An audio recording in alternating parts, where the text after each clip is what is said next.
Hey, Craig from Wealth Minus Wall Street. Thanks for joining us. Today, we're going to talk about how to replace your income during retirement. Obviously, this is a very important topic. You finish working, how do you replace that income?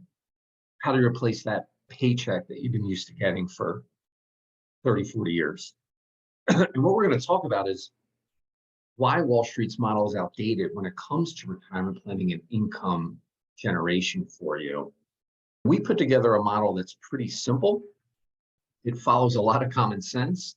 Before we get going, let me just introduce, if this is the first video you've watched of ours, my name is Craig Scott. I was a former financial advisor. I have over 25 years experience as a financial advisor and a Wall Street insider. So I know exactly how the business is run, I know the business model intimately. And what I've realized is the business model is clearly in the financial professional Wall Street, the financial institution's best interest, not yours. I think that's very important. And when I talk to folks about this, most people are not aware of this. So what we're trying to do, because most financial advisors and financial institutions do exactly the same thing because they make so much money by doing it, you're not getting all of the pertinent facts and information and knowledge. It's hidden from you. These firms have financial interest to keep this information from you. And that's what we're trying to do here at Wealth Minus Wall Street. We're trying to explain to you how Wall Street really works, how financial advisors operate, and how it benefits them and how it benefits you. The ultimate goal of this is to put your best interest first, finally. Spoiler alert, it's not first.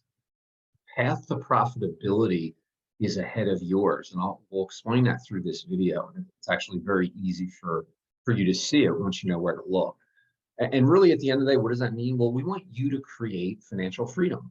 And our job is for you to thrive in retirement. Wall Street's going to just try to get you to survive in retirement. So we think we have a better solution that will more positively impact retirement outcomes for you and your family. So let's jump in. So what do most of us want when we retire? We work decades, we retire. What do we want? Well, we want financial freedom, and that's really up to you. What does that mean? In the simplest terms, it just means you want to be able to do whatever you want to do whenever you want to do it, right? So some of us have more bold aspirations, some don't, right? So that's where everything that we talk about is customizable to you. But really, at the end of the day, that's the goal that we're trying to achieve. It's financial freedom, and financial freedom is income. That is the big takeaway of this video. If you take away anything else, just know that financial freedom and retirement, it's all about the income that you can generate. Distributions from your IRA accounts or your employer plans, that is not income. They're distributions. It's really different, and it's really important to understand the difference, because if you can generate income, that's regardless of how financial markets fluctuates, that's going to give you more of a risk-free model, a stress-free model, creates more certainty in retirement if you want your money to last 30, 40 years, potentially in retirement. So think of an hourglass. This is how I explain the Wall Street retirement planning solution. So you put an hourglass on your desk and you stare at it and you watch the sand go from the top to the bottom. And when we watch this, we're all saying, wow, that top's getting smaller and smaller, right? That's Wall Street. You're going to sit there for the next 30 years and you're going to watch your account value get lower and lower, and you're going to be stressed out and scared and worried, hey, is my money going to last? Okay, what we want to do is stop that sand from going top to bottom. And you do that by generating enough income that you can utilize during retirement. Just a quick aside, the whole notion of asset growth over income generation, it's because Wall Street and financial advisors found just an unbelievable business model for them and not you. They make so much money off asset growth, they're never going to change. That's why it's so important. And we're trying to get the word out on this, because until you understand this, you're at the mercy of Wall Street financial advisors and the financial markets. You don't have to be. Just know that Wall Street used to solve, retirement planning used to be an income solution, right? It was pensions. Social Security was more reliable. But even when you invested with advisors, professionals, income was a huge part of the investment choices. That's completely been taken off the table because they've perfected, I call it the skim, just skimming 1 or 2% off their money every year. It's too profitable for them to stop. Here's just a quick example. We'll get into the particulars of this case study, but this is just an average person saving for retirement for 30 years. When they retire, they hire a financial advisor, and then with the advisor, their money lasts another 27 years. It's $500,000, $520,000 that is not going to your family. It's going to financial professionals. The problem is, you could argue that you're not even better off by hiring the advisor in this case. And just an example of the 41,000, if you invested your money in an asset allocated type of strategy that most financial advisors talk about for 0.07%, which is called a passive strategy, it just guarantees you follow market returns. That's the different fees. So it's a game changer. And again, most people are shocked. And I show them, part of the process of what I do for everybody is I show you exactly what your fees will look like over your lifetime. It really is eye-opening for a lot of folks. So here's what Wall Street wants you to do. They want you to put basically all of your money. I mean, most people that we work with, when we start talking to them, 90% of their retirement assets are one way or another invested through Wall Street. That's what they want. That's how they make their money. That's how they capture your assets. They want you to do a retirement plan. They preach asset allocation diversification, right? You've heard this ad nauseum. Well, just so you know, that's supposed to manage risk. So just table that for a second. Obviously, they want you to hire a financial advisor, keep you on track, give you good advice, keep you focused. Sounds good on paper. And then they're going to help you take the distributions from your accounts to fund your income, right? So all this sounds great, but let's talk a little bit about this and give you an idea of, is that really in your best interest, or is it in Wall Street's best interest? So first off, the asset under management fee. This is the fee that you pay. I know you don't know the term, but that's the term. We call it an AUM fee. So tell me this isn't the best business on the planet. You pay even if you lose money. You pay even if you don't even meet your goals. You pay more when you add more of your own money. So you're putting your own money in and you pay more. And you pay more as assets grow. Well, assets grow about 75% of the time. This is the psychology of why Wall Street gets away with this. Typically, you see your accounts go up every 4 years, 75% of the time. So in your mind, you're just saying, hey, I'm doing better. I'm making money. The problem, though, is you could be making a lot more money probably if you remove that age. So again, that's one of the big things that we talk about. This is why we start with fees, is because all these other decisions are based on fees. Like I said, it's a business, right? They want to maximize profits. So by getting the AUM fee in line, it impacts the investment choices that they recommend for you. Let's talk about retirement planning, right? We said that Wall Street wants you to do a retirement plan. Well, here's Wall Street's version of a plan. Let's decide if we think this is a plan or not. So your retirement age, we can put some certainty to that, right? You can say, hey, I want to retire at 65 or 66 or 62. Let's say there's some certainty behind that. Well, the rate of return that you have to put in to project your retirement savings, that's uncertain, right? We have no idea what the markets are going to do. We don't know when you're going to die. And one of the biggest risks to retirement is longevity risk, right? It's outliving your money. It's living too long. We all want to live as long and as healthy as we can. So that doesn't sound great. We don't know what taxes are going to be. We don't know what healthcare costs are going to be. It's really that major unexpected cost of a long-term care stay, nursing homes, right? Those things can decimate a retirement plan. Social Security, even if you're pulling Social Security by 2034, they're worried that they might have to reduce benefits. So for people still planning for retirement, who knows what Social Security is going to look like? So we can't really bank on that with certainty anymore. The amount saved, we don't know, because a lot of it relies on the rate of return. There's some certainty on what we save, right? We can We can set a savings goal and sticking to it, but we don't know what that amount's going to be by retirement because it's tied into the rate of return that we get. And then we don't know what inflation is going to be, right? So there's a lot of uncertainty here in a so-called retirement plan. And this is the typical retirement plan that Wall Street uses. I don't really think it's all that useful. It sounds good, you get some pretty charts and graphs and those types of things, but it doesn't really have a lot of functionality to it. Now let's talk about this whole asset allocation diversification. Remember, the goal of that is to reduce risk. So last year, this is an asset allocation type of fund. They call them fund of funds. Your stocks, your bonds, your growth, your value, your small, your large, foreign, international stocks. It gives you a pretty good representation of the market. And it was down about 25% last year. And I'm sure a lot of you watching this, 401ks, investments, that number is probably about right for a lot of you. And then obviously 08, 09 was a very challenging time in the market. This is a similar asset allocation fund, lost about 56% from the peak to the bottom. This is the major asset classes that go into these asset allocation portfolios.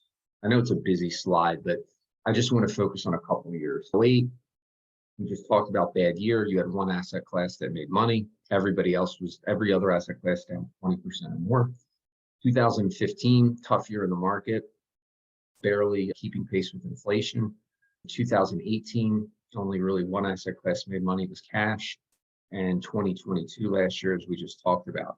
So right there, you have 4 years where you made little to no money in the market or lost a lot of money in the market. This whole notion that asset allocation diversification protects you, it's pretty outdated.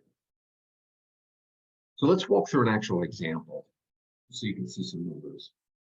So this is somebody who is saving for retirement, then they transition into retirement after the first 20 years, they on average save $10,000 a year.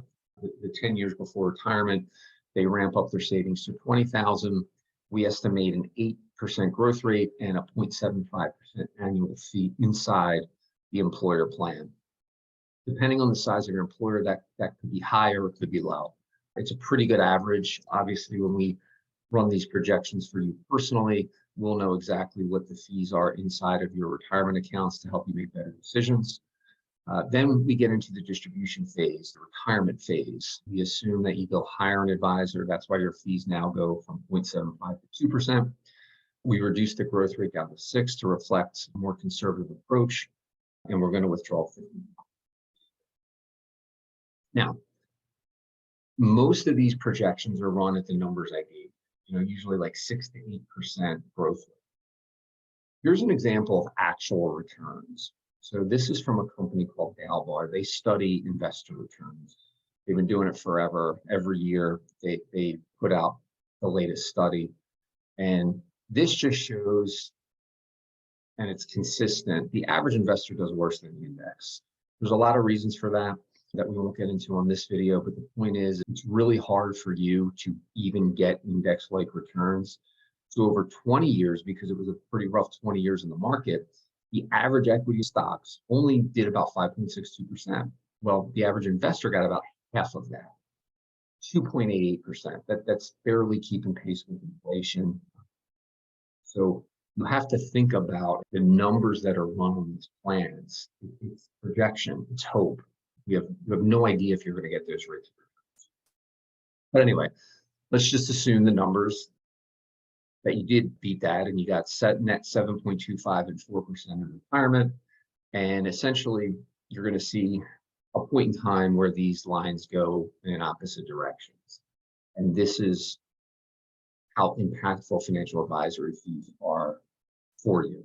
What you see is running out of money, I believe it's in year 27 of retirement, versus 1.9 million if you remove that AUM fee. And so that, again, how impactful advisory fees are on the retirement plan. So here's a couple issues with the 1.9. This is just following the Wall Street status quo, which most of you do. Let's say everything worked great, you got those projections. So now you're sitting on 1.9 million, you're feeling really good. Well, here's the issue. As we talked about, there's no guarantee that you can get there. But if you do, you can only take out 2.8% of that. That's the number that A lot of financial institutions say, pull this percentage out, and we feel pretty good that your money will last. So that's a pretty small number in context of 1.9. There's no guaranteed income there. There's no management, right? You're not really diversified. You're only diversified on what Wall Street sells. You have no protection from a long-term care event either. There's a lot of issues if you really kind of take a look under the hood. Now, we just kind of alluded to this. Again, refresh. What can really impact that income? What can knock our income down? It's living too long. It's major account losses. It's financial advisor fees, and it's that unexpected expenses. So we try to mitigate these issues when we put an income plan together for folks. So here's what we think you should be asking. Here are the things that we work with you to answer to help put you in the best position possible. How much income do you want guaranteed? Right? This changes for everybody. Some people, this is where risk tolerance really comes into play, right? If you want a completely risk-free retirement, the only way to do that is guarantee the income for life. Then you're risk-free, right? Some don't want to do that. We consider more of a hybrid approach. Have you removed that long-term care risk? Do you want to leave money to anyone? That has a huge impact on decisions that you make based on retirement. Have you reduced stock and bond market risk? Are you protected from losing half of your money? Are you prioritizing income over just asset growth and then taking, just as we said, two distinct strategies that we understand? So here's our criteria. This is what we're trying to accomplish for you. We think at a minimum, your base core expenses should be covered guaranteed for life. That could be Social Security for some if you have a pension. It could be that. But we want to make sure that we have that covered. If there's a gap between, let's say, the amount of, let's say you need $6,000 a month and Social Security is 3,500, right? Just an example. Well, we want to get you either that 6,000, right? Fill that $2,500 a month gap. By doing that, a lot of the strategies that we use, you get a dual purpose that also potentially could cover any long-term care event, or at least cover a bulk of what those potential costs could be. So that's very important. Obviously, income generation, every criteria we look at is more income related, and asset growth is kind of second. Remove that stress of the stock market, right? If we do it the right way, there's going to be enough income coming in that any money that you still have tied to the markets, you'll feel a lot more confident just to stick to your plan because you won't feel that you need that money. We want to remove AUM fees as much as possible. That gives you instant income right off the bat. That's income you're keeping and not paying your advisor. So now when we get to income, we get to predictability of income. The guaranteed income we talked about, that's going to give you the highest. That's going to be from an insurance company. That's going to be extremely predictable. Real estate income. So this is something that is absent from almost everybody's retirement plan if they're working with an advisor. Even if they're not working with an advisor, a lot of times it's underutilized. And it's underutilized mainly because advisors don't make money off this. So they don't want you in real estate. And part of the other reason is most people don't want to be a landlord. Just a quick aside, when we talk about real estate income, we have a built-in property manager, so you don't have to worry about managing the real estate if that's the direction you want to go in. But the reason we like real estate is it gives you very predictable income. And what we mean by that is the goal there is for the property to be paid off in retirement. Even if it's not paid off in retirement, building up to it being paid off, you have an amortization schedule, right? So you know that this principal is being paid down. We view that as pretty predictable. The beauty with real estate right now, we can go into more detail on why this is happening, but Wall Street and real estate are neck and neck in terms of growth. So in our opinion, real estate's the only asset that can produce income better than bonds and stick with the potential returns of the stock market. No, by the way, non-correlated to both markets. So we think real estate should be a pretty big piece of the puzzle. And then Wall Street income. Now, remember the distinction between Wall Street asset distributions and Wall Street income are different. Wall Street asset distribution is very unpredictable. We can make it more predictable by investing in high dividend paying investments or high yielding investments. So you do have the ability to increase the income from Wall Street, but You're not going to be doing it if you're following the status quo, because most of those investment strategies that we see, the income's like 2 or 3%. So remember, asset allocation is all lumped together, right? So you should have all these different stocks and bonds and all these things. Various studies show that about 95% of retirement savings are tied into Wall Street. We don't think that's a really good way.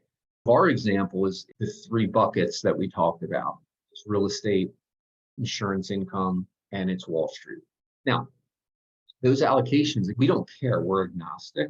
So we'll talk about the pros and cons of each and work with you to find out what allocation makes the most sense. But we think having all three does what typical asset allocation is supposed to do, which is reduce your risk, most importantly, but also give you the potential for higher income. Here's an example. So income generated from $1 million. I pulled some asset allocation funds based on retiring in 2025, and their yields were around 2.9%. That's $29,000. It also correlates to that 2.8% pretty closely of what Wall Street's saying is that's the amount of income that you can take through. Well, then I'm just going to give you an example of breaking down a third into Wall Street real estate and insurance. And what you find is you can double the income by being in all these asset classes, not just Wall Street. And like I said, the advantage of that too is we actually think it's reducing risk. Let me go to these numbers in a little bit more detail. So let's say you're age 65 and you want to generate $3,000 a month in addition to Social Security. So you would need $1.2 million in your retirement savings piggy bank, so your 401ks, your IRAs, 1.2 million to take out the two. That's a pretty big number. If you were going to buy rental producing real estate, income producing real estate, you would need about $600,000. That's about 6%. That's usually the criteria that we use. So that's $600,000, right? So all of a sudden you only need about half of the savings to generate the same income. And then if you buy an income annuity that's guaranteed for the rest of your life, that would be $480,000. It's a really good accelerator we talk about too. So if you feel like you're behind, you don't have a lot of money in your 401k, you can look at some of these other assets to really ramp up and generate. Let's look at if you were 55, right? So you had about 10 years left before retirement. The numbers get even better for real estate, especially. So in this example, you need $750,000 in your account. Here's where real estate really gets powerful. Remember, real estate use leverage. Okay. So I have a couple clients that use 10-year mortgages. Their goal is they buy a property, 10 years they want it paid off. So by the time they're retired, there's no note on it, right? So they're maximizing their income. In this example, it was actually based on a couple houses for clients here in New Jersey. 180,000 is all you need. So it's a lot less money because you have that leverage. And in 10 years, right, the money's paid off or the house is paid off, maximizing the income. And then the insurance policy, you put 330,000 in, do what's called a deferred annuity. And that's the amount that to generate that $3,000 a month in retirement. So these are just some of the ideas of the different blends. And the key takeaway though is you need less, you can fund the real estate and the insurance with less money and actually increase your income over following typical Wall Street. So at the end of the day, you want to know what your strategy is, right? And if it's the Wall Street way, which most of you it is, it's just going to be you're investing for asset growth and you're going to hope to take distributions. Our way is to invest for asset growth. You should invest for guaranteed income. You should invest for maximizing your predictable income. We think that blend significantly improves the revenue. So here's the benefit of what we call a retirement advocate, which is really what we are at Wealth Minus Wall Street. We want to give you the path to create that financial freedom by focusing on income generation. We want to remove the stress around market fluctuations. We want you to enjoy your life without having to worry about those fluctuations, about your asset values going up and down. We want to take that off the table and let you enjoy yourself. And we want you to have the confidence that you'll never be a financial burden on your family. A lot of people we talk to, they're worried that they run out of money. They don't want their kids to help them out. If you plan it the right way, you can structure where you never be a burden on your family. So if you'd like to learn more about how all this can impact you personally, here's kind of our process. So we call it the AAA process. So the first thing is really to assess your situation. This is a free 30-minute phone call, Zoom call, whatever you prefer. And it's get an idea of what's important for you. So the big difference where we come at things versus advisors is advisors already have the solution. You have to be in stocks and bonds. They'll pretend that they're going to change the allocations, but it's not really the case, right? Everything's cookie cutter. That's not what we do, right? So we want to find out what's important to you. What are you trying to accomplish? What are your goals? From there, we'll do a deep dive into your current retirement plan and your investment strategy. So our goal then would be, okay, does what you told us on that assessment call, does the audit match that? So are they aligned? Almost always they're not aligned. And that's why our service is so important. And then the last piece is we advocate for your best interest, right? Our job is to help you put together a true asset allocation, true diversification, and income plan to meet your retirement goals. So then we'll help you implement those. Obviously, once we have the strategy, we have to execute and implement the strategy. And that's where we make sure it's done on time and properly. So if you'd like to take advantage of that free phone call, my information is here. Shoot me an email, give me a phone call to schedule your free 30-minute review. We'd be happy to walk you through this, answer any questions that you might have. So I just wanted to thank you all for listening. Hope you found this useful, and we will be in touch.